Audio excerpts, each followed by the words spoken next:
morning, I'm Chaye, and this is One News Now. The UP Octa Research Team is expecting an increase in daily cases of COVID-19 starting this week. That's as they announced that their R-naught, or virus reproduction rate in Metro Manila, now stands at 1.1. The statistical measure called R-naught measures trends in virus transmission and is linked to the goal of flattening the curve. An R-naught of less than 1 is ideal. What this means is that the current transmission rate of 1.1 might translate to higher cases in the next couple of weeks. Octa Research Fellow Guido David says that cases in Metro Manila might increase from an average of 400 daily to about 700. Hindi naman siya sharp increase.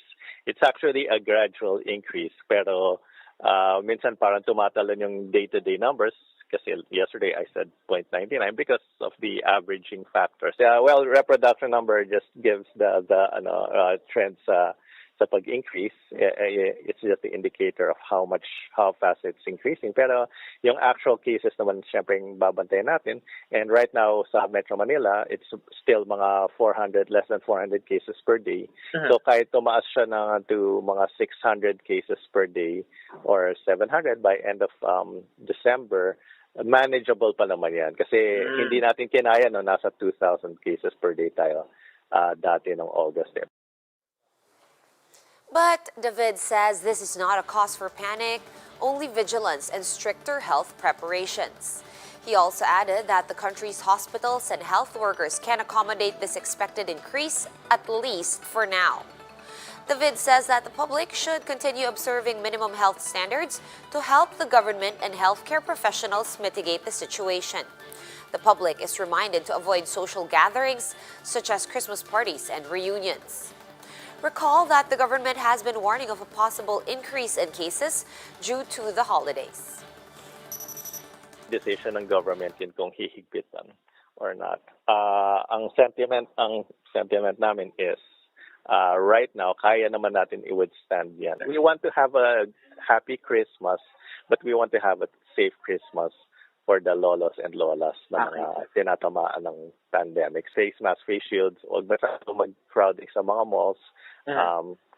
Kung pupunta tayo sa malls, let's make it quick. Kung may mga parties tayo, let's try to limit it to mga less than 10 people. AstraZeneca has approved the private sector's request for a second batch of COVID-19 vaccines for donation. Presidential Advisor on Entrepreneurship and Go Negosyo founder Joey Concepcion announced that another batch of vaccine procurement is now in the works. Last month, a deal was signed by Concepcion with over 30 private sector representatives, vaccine czar Carlito Galvez Jr., and AstraZeneca Philippines President Lotis Ramin for the supply of 2.6 million doses of COVID-19 shots. Under the deal, half of the vaccines would be donated to the health department, while the rest will be given to employees in the private sector. These vaccines under the private sector's initial procurement are targeted to be available in the country come May or June next year. Concepcion said the approval for a second batch of procurement is a positive development, as this will make more vaccines available to save lives and fight the pandemic. Filipino boxer Nonito Donaire has again tested negative in 3 consecutive confirmatory tests after initially testing positive for COVID-19.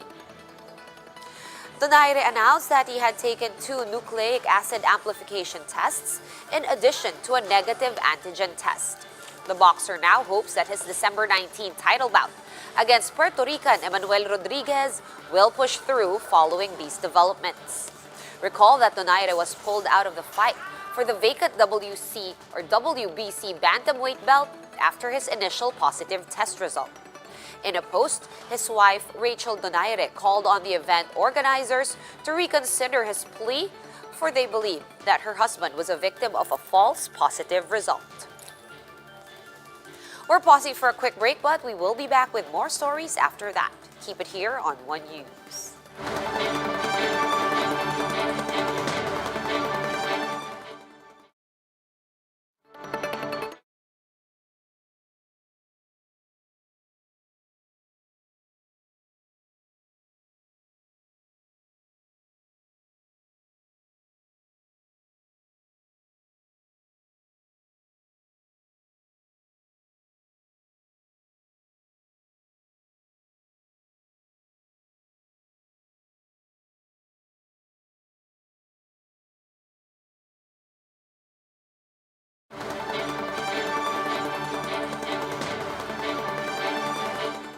you are still watching One News Now. I'm Chaye.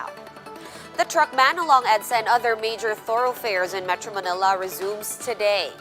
To tell us how truck drivers are dealing with this, Justine Punsalang joins us live from Manila. Hi, Justine. Good morning. How's the situation over there? How's the traffic? Sean, truck drivers have no choice but to comply with the truck ban that restarted today because violating it will cost their delivery fee per day. Since March, the truck ban in Metro Manila was suspended in order to prevent delays in the delivery of essential goods during the pandemic. But starting today, major thoroughfares in Metro Manila have restarted implementing the ban from 6 to 10 in the morning and 5 to 10 in the evening. This will run from Mondays to Saturdays, while there will be no truck ban during Sundays. But note that along EDSA, trucks are completely banned 24/7. Truck driver Eliazar Malasarte admitted that the truck ban is a hassle for him because it limits the number of times he can deliver goods in a week. He said that lining up to get a load for delivery already takes almost a day, and the additional limitation due to the ban can further eat up his time. The drivers revealed that they only earn 1,800 pesos per delivery, and sometimes they only get to hit the road once a week. What made things worse for them is that 2,500 penalty for violation of the truck ban, plus another 2,000 for if found not using the truck lane. They say that sometimes they cannot control whether they violate the truck ban because they cannot control the traffic that they are facing. These additional expenses, they say, are solely shouldered by them. And with only 1,800 pesos income per delivery, they hardly have anything left for the needs of their families, which is why they'd rather not risk it at all. Traffic here along R-naught is still manageable even as the drivers start to line up to get their loads. This is because starting 10 a.m. just a few moments ago, the truck ban has already started its window hours. Sean? Right. Thank you so much for that update. Justine Punsalang reporting to us live from Manila. On that same note, the Toll Regulatory Board says more than 90% of transactions in the country's toll roads are now cashless. Based on Auto Sweep and Easy Trips daily reports, as of December 8, more than 3.7 million RFID stickers have been installed. However, the heavy congestion of vehicles in toll plazas remain to be a challenge. On Thursday, the Senate Committee on Transportation will convene to dig into the decision to implement the cashless system, which resulted in gridlocks and left motorists stuck on the road for hours. Senator Grace Poe says the Public Services Committee wants to be enlightened on how government regulators will fix the procedure in the toll plazas to address this congestion. PLDT-Smart's Group Controller Chaye Cabal-Revilla is hailed as one of PeopleAsia's 2021 People of the Year. Also receiving this coveted recognition is Philippine Star Editor-in-Chief and the Chief's host, Ami Pamintuan. PeopleAsia announced its 2021 People of the Year awardees, all of whom are recognized for, quote, healing the world by serving others in the time of the pandemic. The magazine released 4 special solo covers in honor of 4 awardees.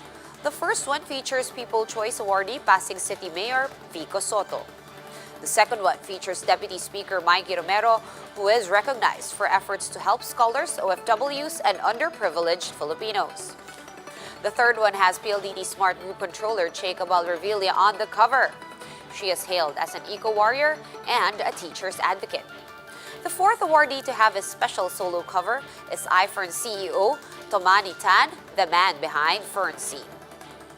Other awardees include AC Energy's Eric Francia, UPPGH's Dr. Gap Legaspi, Cavite Governor John Vic Remulla, Pilipinas Shell President Cesar Romero, and our very own Ami Pamintuan. Vice President Lenny Robredo and Trade Secretary Ramon Lopez were both recognized as special awardees. Since 2005, PeopleAsia has been releasing an annual list of personalities to honor, quote, exceptional men and women whose achievements for the year not only encouraged but empowered other Filipinos. For more updates, visit News 5, The Philippine Star, and Business World online. Visit our website, onenews.ph, for more in-depth analysis. You can also catch One News on the Signal Play app. Register for a free account at www.signalplay.com and stream One News live anytime, anywhere. I'm Shawn Yao and we are One News.